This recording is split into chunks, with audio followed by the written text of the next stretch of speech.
بسم اللہ الرحمن الرحیم. السلام علیکم ورحمۃ اللہ وبرکاتہ. Myself Abdul Haq, Deeniyat teacher, ZB Zakaria English High School. Welcome all of you in Deeniyat online classes. My dear students, today I will continue our lesson number 20, Salatul Jummah.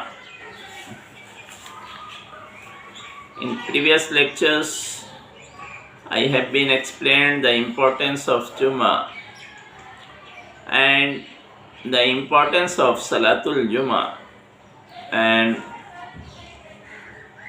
who must offer Jummah. Today, I will explain the timing of Salatul Jummah and the method of Jummah prayer.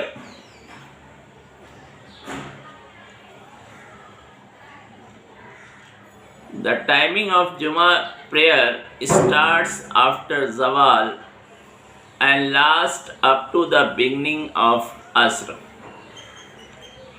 However, it is better to offer Jummah prayer in the earlier hours after midday. Sahal radiyallahu anhu narrates, "We always took lunch and afternoon nap only after offering Jummah prayer." جمعہ کی نماز کا وقت کب شروع ہوتا ہے؟ کہا گیا جمعہ کی نماز کا وقت زوال کے بعد شروع ہو جاتا ہے اور یہ عصر کا وقت شروع ہونے تک باقی رہتا ہے، یعنی زوال کے بعد سے لے کر عصر کا وقت ہونے تک جمعہ کی نماز کا وقت ہے.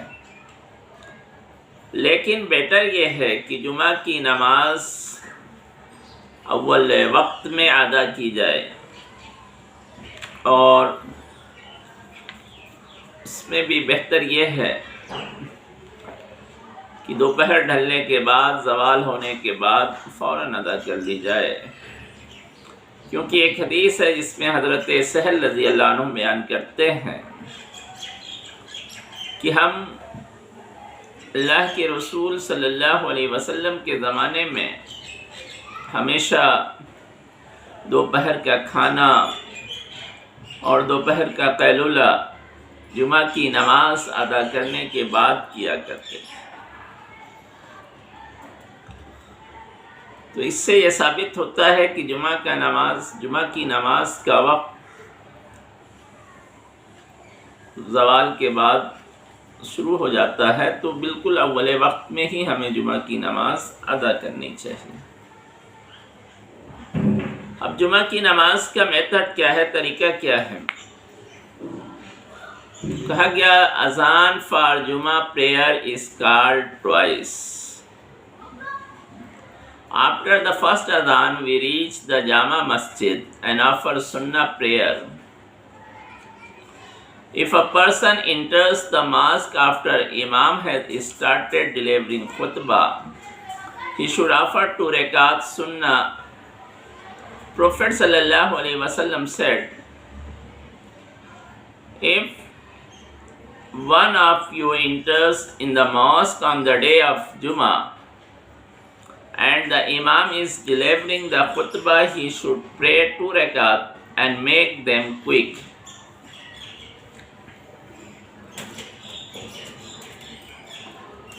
جمعہ کی نماز کے لیے 2 اذانیں کہی جاتی ہیں.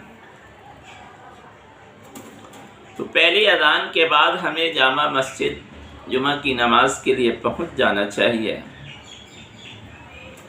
اور مسجد پہنچنے کے بعد 2 رکعت سنت ادا کرنی چاہیے.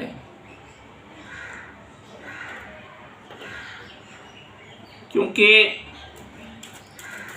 ایک حدیث ہے جس میں اللہ کے رسول صلی اللہ علیہ وسلم فرماتے ہیں کہ کوئی جب جمعہ کے دن مسجد میں آئے اور امام خطبہ شروع کر چکا ہو، پھر بھی اسے چاہیے کہ وہ 2 رکعت سنت ادا کر لے اور اسے جلدی کر لے، یعنی تیزی کے ساتھ ختم کرے۔ تو جمعہ کے دن مسجد پہنچ کر سب سے پہلے ہمیں 2 رکعت سنت ادا کرنی چاہیے، اور پھر نوافل پڑھ کے امام کے خطبے کا انتظار کرنا چاہیے، اور خطبہ جب ہو تو پھر اسے غور سے سننا چاہیے۔ کہا گیا when Imam goes to the pulpit for delivering khutbah, the second adhan is called. This adhan called before the sermon is the real adhan of Jummah. The first adhan of Jummah was started during Khilafat of Usman Raziyallahu anhu, only to inform the people in advance about the time of preparation for Jummah. In his sermon, the Imam, while turning towards the gathering, praises Allah and sends benediction upon Prophet sallallahu alaihi wasallam. In the light of the Quran and Sunnah, he exhorts people to live a gentle and pious life. After the first part of khutbah is over, the Imam sits down for a while.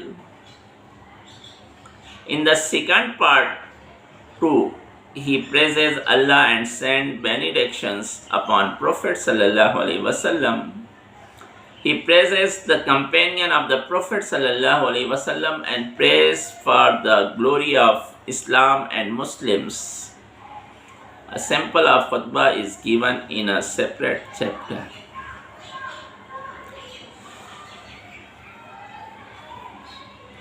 کہا گیا کہ جب امام خطبہ دینے کے لیے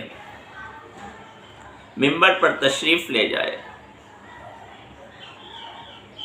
تو اس وقت دوسری اذان دی جاتی ہے، اور یہی اذان اصل میں جمعہ کی ریئل اذان ہے، اصل اذان ہے۔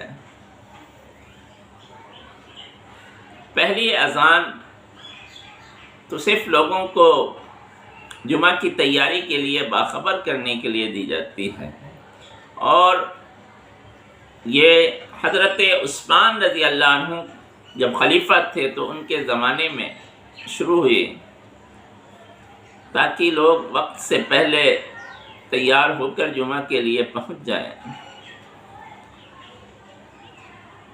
لیکن اصل اذان جو ہے وہ سیکنڈ اذان ہی ہے، جو خطبہ سے پہلے دی جاتی ہے، اور امام جب ممبر پر بیٹھ جائے تو یہ اذان دی جائے، اور پھر امام اپنے خطبے میں سب سے پہلے اللہ کی حمد و ثنا بیان کرے، پھر اللہ کے رسول صلی اللہ علیہ وسلم پر درود بھیجے، اور پھر قرآن و سنت کی روشنی میں لوگوں کو نصیحتیں کرے۔ تو یہ تو پہلا خطبہ ہوگا جس میں امام اللہ کی حمد و ثنا کے بعد رسول اللہ پر درود بھیجنے کے بعد لوگوں کو قرآن و سنت کی روشنی میں دین کی تعلیم، دینی نصیحت اور دین پر چلنے کی تلقین کرے گا۔ جب پہلا خطبہ کمپلیٹ ہو جائے پھر امام تھوڑی دیر کے لیے بیٹھ جاتا ہے، اور پھر دوسرے خطبہ میں اسی طرح سے امام اللہ کی حمد و ثنا بیان کرتا ہے، اور اللہ کے رسول صلی اللہ علیہ وسلم پر درود و سلام بھیجتا ہے، صحابہ کرام پر سلام بھیجتا ہے، ان کی تعریف بیان کرتا ہے، اور اسلام اور مسلمانوں کے لیے اور اس کی ترقی کے لیے دعائیں کرتا ہے۔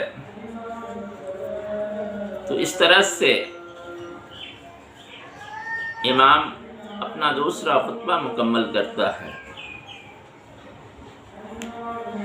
جب امام خطبہ دے رہا ہو تو اسے بڑی ہی خاموشی کے ساتھ اور توجہ اور دھیان کے ساتھ ہمیں سننا چاہیے۔ سلسلے کی اور بھی کچھ اہم باتیں ہیں اور جمعہ کے دن کچھ اہم کام کرنے کے ہیں جن کے بارے میں انشاءاللہ نیکسٹ ویڈیو میں آپ کو ایکسپلین کروں گا۔ آج کے لیے اتنا ہی۔ Thank you very much.